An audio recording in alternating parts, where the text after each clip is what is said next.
नमस्कार, good morning दोस्तों। Study with लोटान में आपका हार्दिक स्वागत है। आज दोस्तों रीजनिंग का प्रैक्टिस सेट नंबर 6 को हम लोग सॉल्व करेंगे, जिसमें मोस्ट इम्पोर्टेंट 5 क्वेश्चंस लिए गए हैं। तो दोस्तों आप 5 क्वेश्चन में से ही देखिएगा आपको कितने क्वेश्चन आते हैं, कितने क्वेश्चन नहीं आते हैं।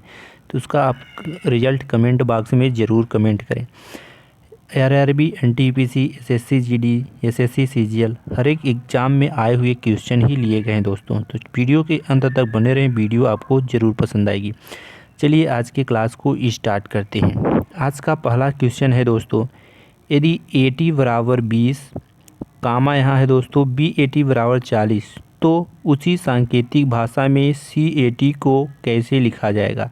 हमें दोस्तों CAT को बताना है। जिस तरह AT से 20 बना है, BAT से 40 बना है, उसी तरह हमें CAT से बताना है। चलिए दोस्तों बड़े ही आसान तरीके से इसको हम लोग सॉल्व करते हैं। देखते हैं सबसे पहले AT बराबर 20 किस तरह से बना है। तो दोस्तों यहाँ लिख दिए A और T, बड़े ही आसान तरीके से समझाएंगे दोस्तों। A दोस्तों ABCD में 1 नंबर पे आता है। T दोस्तों कितने नंबर पे आता है दोस्तों 20 नंबर पे। तो हमें इन दोनों को मिला के कितना आना है दोस्तों 20। तो प्लस कर देंगे तो दोस्तों 21 हो जाएगा, लेकिन अगर गुणा कर दें मल्टीप्लाई 20 एकम 20 तो 20 मिलेगा। इस तरह से दोस्तों हमें 20 प्राप्त हो गया। यानी दोस्तों संख्या अल्फ़ाबेट का नंबर लिख के गुणा कर देना है, मल्टीप्लाई कर देना है। चलिए दोस्तों अगला सॉल्व करते हैं। अगला BAT को दोस्तों यहीं पास में सॉल्व कर देते हैं। क्या है दोस्तों BAT। तो दोस्तों ABCD में B कितने नंबर पे आता है दोस्तों 2 नंबर पे, इंटू A कितने नंबर पे आता है दोस्तों 1 नंबर पे, इंटू T कितने नंबर पे आता है दोस्तों 20 नंबर पे।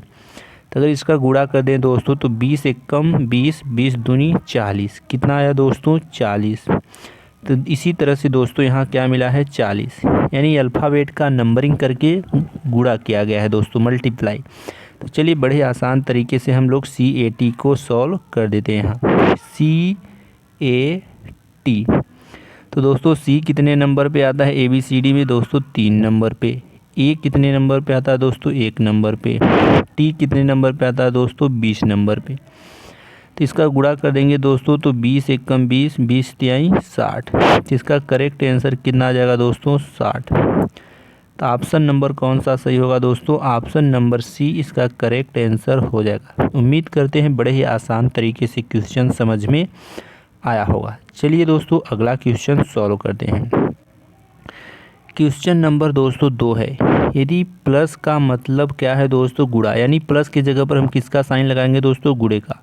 माइनस का मतलब क्या है दोस्तों भाग, यानी माइनस की जगह पर भाग का साइन, और सभी चिन्ह विपरीत अर्थ देता है तो निम्नलिखित का मान क्या होगा। विपरीत अर्थ देता है, क्या बोला है दोस्तों विपरीत अर्थ देता है, यानी दोस्तों सभी चिन्ह उल्टा होंगे। अगर प्लस की जगह पर हम गुणा लिखेंगे तो गुणे की जगह पर क्या लिखेंगे दोस्तों प्लस। इसका मतलब यह है दोस्तों माइनस की जगह पर भाग लिखेंगे और भाग की जगह पर माइनस लिखेंगे। यही विपरीत अर्थ का मतलब होता है दोस्तों, विपरीत यानी उल्टा। तो चलिए इसको बड़े ही आसान तरीके से सॉल्व करते हैं। सबसे पहले 7 लिखा है दोस्तों, तो 7 को हम यहाँ लिख दे रहे हैं 7। फिर है दोस्तों प्लस, तो प्लस का मतलब यहाँ क्या है दोस्तों गुणा, तो गुणा कर देते हैं। फिर क्या है दोस्तों 7, तो 7 को लिख दिए। फिर सॉरी दोस्तों अच्छे से रुकिए, कर दे रहे हैं, लिख दिए 7। फिर है दोस्तों प्लस, तो प्लस का मतलब यहाँ देखेंगे प्लस का मतलब क्या है गुणा, तो यहाँ गुणे लगाएंगे। फिर क्या है दोस्तों 7, फिर 7 को लिख दिए। फिर दोस्तों क्या है माइनस, तो यहाँ देखेंगे माइनस का मतलब भाग है, तो माइनस की जगह पर भाग का साइन। फिर 7 है दोस्तों, तो 7 को लिख दिए। फिर गुणे का साइन है, तो यहाँ देखेंगे प्लस का मतलब गुणा है, तो गुणे की जगह पर क्या लिखेंगे उल्टा, गुणे का मतलब क्या लिखेंगे प्लस। यहाँ प्लस करेंगे। फिर क्या है दोस्तों 7 है, 7 है तो 7।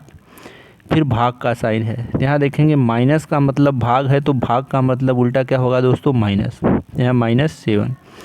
अब इसको सॉल्व कर देंगे तो बड़े ही आसान तरीके से आंसर मिल जाएगा दोस्तों। तो यहाँ बोर्ड मास का नियम लगेगा दोस्तों। सबसे पहले क्या होगा भाग, तो यहाँ देखेंगे 7 में 7 का भाग देंगे दोस्तों तो कितना आ जाएगा 1।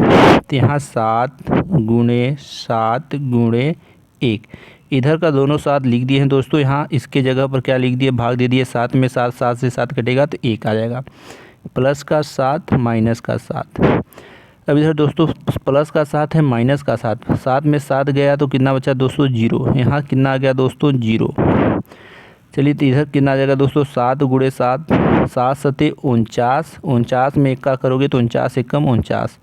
इधर का टोटल कितना आ गया दोस्तों 49, और इधर दोस्तों 7 में 7 गया 0, कितना आ गया दोस्तों 0। तो इधर कितना बचा टोटल 49 बचा दोस्तों।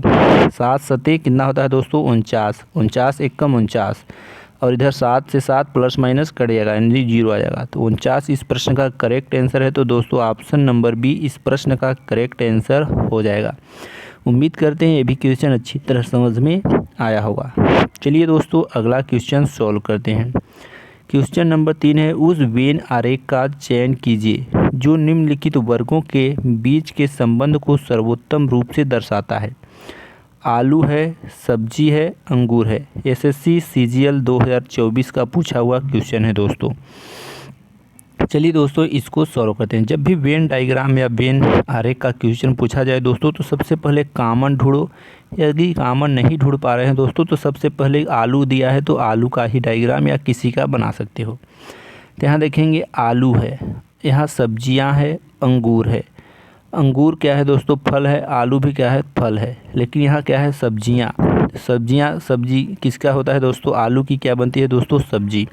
तो सब्जी के अंदर क्या आ जाएगा दोस्तों आलू। तो सबसे पहले हम अगर सब्जी का बना ले दोस्तों, एक बना लिए सब्जी, किसका बना लिए दोस्तों सब्जी। अब सब्जी आलू क्या होती है दोस्तों, आलू एक सब्जी है, तो आलू किसके अंदर आएगा दोस्तों सब्जी के अंदर, ये आ गया आलू। अब बचा अंगूर, अंगूर सब्जी है दोस्तों, अंगूर सब्जी नहीं है लेकिन फल है तो ये अलग है, सब्जी नहीं है तो ये बाहर बन जाएगा।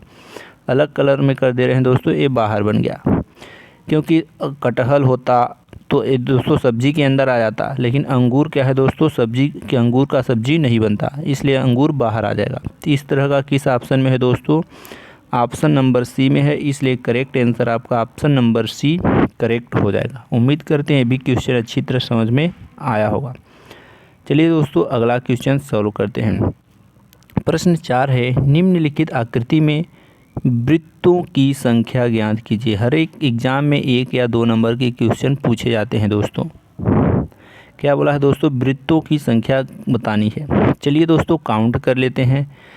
1 2 3 4, ये छोटा वाला 5, इसके अंदर एक है 6, ये बड़ा वाला 7। इसमें कितना बना दोस्तों 7। उसी तरह इसमें भी क्या बनेगा दोस्तों 7, इसमें भी कितना बनेगा दोस्तों 7। तो 7 7 14, 7 3 21, टोटल कितना बना दोस्तों 21। लेकिन दोस्तों 21 तो किसी ऑप्शन में है नहीं। तो यहाँ ध्यान देंगे दोस्तों, ये क्या है, एक गोला के अंदर क्या बना है दोस्तों ए, और ए गोला जब बना है दोस्तों तो ए भी गोला क्या हुआ है दोस्तों रिपीट हो गया है। तो यानी ए वाला जो खंड देखेंगे यहाँ जो है दोस्तों, यह इसमें भी काउंट हो गया 7 और इसमें भी 7, दोनों में यह कॉमन है दोस्तों, दोनों में काउंट हो गया एक गोला। तो एक गोला यहाँ काउंट हो गया दोनों में, और इस गोला को अगर बनाओगे दोस्तों इसको, तो यहाँ भी एक खंड एक ठो इस दोनों में काउंट हो रहा है। तो 2 खंड किस में काउंट हो गए दोस्तों, दोनों में। तो 21 में से 2 माइनस कर देंगे तो कितना बचेगा दोस्तों, कलर चेंज कर दें, 21 में 2 माइनस कर देंगे तो कितना बचेगा 19। तो इस प्रश्न का करेक्ट आंसर कितना हो जाएगा दोस्तों 19। ऑप्शन नंबर ए इस प्रश्न का करेक्ट आंसर हो जाएगा। यही दिमाग थोड़ा सा लगाना था दोस्तों, क्योंकि यह खंड दोनों में कॉमन है, यह भी दोनों में कॉमन हो जा रहा है। चलिए दोस्तों अगला क्वेश्चन सॉल्व करते हैं। बोला है दिए गए पैटर्न को ध्यानपूर्वक अध्ययन करें और प्रश्नवाचक चिन्ह को ज्ञात करें। आरआरबी एनटीपीसी ग्रुप डी का पूछा हुआ क्वेश्चन है दोस्तों। तो यहाँ बोला है प्रश्नवाचक को ज्ञात करें। प्रश्नवाचक सबसे पहले देखेंगे कहाँ है दोस्तों, यहाँ है, यानी बीच में है। इधर एक संख्या है, एक संख्या इधर है, इधर बीच में है। तो हमें बीच वाली संख्या पता करना है कि यह कैसे संख्या, कैसे 8 आ रहा, यहाँ किस तरह से 8 आया है, यहाँ किस तरह से 5 आया है, यहाँ किस तरह से 4 आया है। जब ये बीच वाली संख्या ऊपर का हम पता कर लेंगे किस पैटर्न पर आ रहा है, तो नीचे वाली हम इसको ऑलरेडी बीच वाली पता कर लेंगे कैसे आएगा। तो चलिए दोस्तों ऊपर से सॉल्व करते हैं। यहाँ देखेंगे 5 और 3 मिल के किस तरह से 4 बना है। तो अगर इन दोनों को क्या करें दोस्तों, प्लस कर दें तो 5 और 3 कितना होगा दोस्तों 8। 8 में अगर 2 का भाग दे दें दोस्तों तो 2 चौके 8 कितना आएगा दोस्तों 4, यानी बीच वाली संख्या आ गई। क्या किए दोस्तों, साइड की संख्या को प्लस करके 2 से भाग दे दिए। चलिए अगला सॉल्व करते हैं इसी तरह से। तो यहाँ साइड संख्या को प्लस करना है तो 5 3 8, 8 2 10, यानी कितना आया दोस्तों 10। 10 में किसका भाग देना है दोस्तों 2 का। 10 में 2 का भाग देंगे तो आ जाएगा कितना दोस्तों 5। तो बीच वाली संख्या यहाँ भी मिल गई।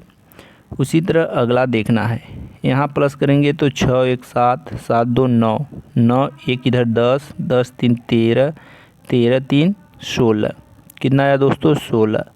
16 में किसका भाग देंगे दोस्तों 2 का, तो कितना आ जाएगा दोस्तों 2 8 16, कितना आ गया दोस्तों 8, कितना आया दोस्तों 8। तो बीच वाली संख्या आ गई 8। इसको दोस्तों नीचे लिख दे रहे हैं।